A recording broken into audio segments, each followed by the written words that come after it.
So Charlotte, we're going to talk about the fifth essential of good research, which is that it is cross-disciplinary, that it integrates across different methodologies. You are a qualitative researcher, but you also do a lot of quantitative research. So you've kind of got, I think you've got a really interesting perspective on this. Tell me why that's important.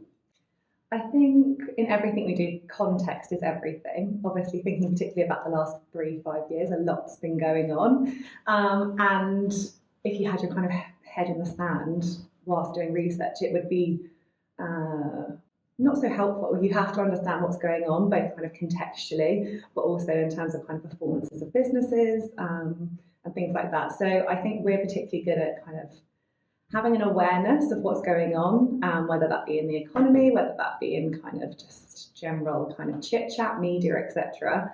But as well as kind of bringing in professionals. So in terms of kind of semioticians, understanding where trends have come from, and that kind of really helps us understand where things might go in the future.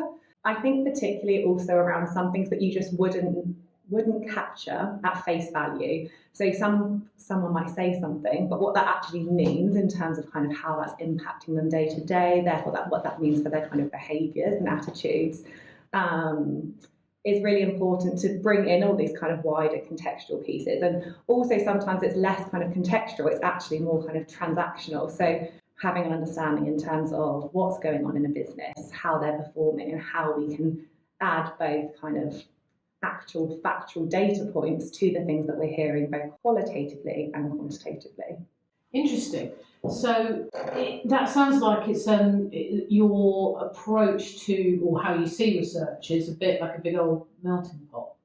Yes, I think exactly. I think a melting pot is a good description because nothing happens in isolation, and everything that happens for consumers is impacting the way they're thinking, the way they're buying, how they're perceiving brands. And so it's really important to, have an idea of kind of various points to bring into ultimately the way we interpret what people are saying and therefore what that means for businesses.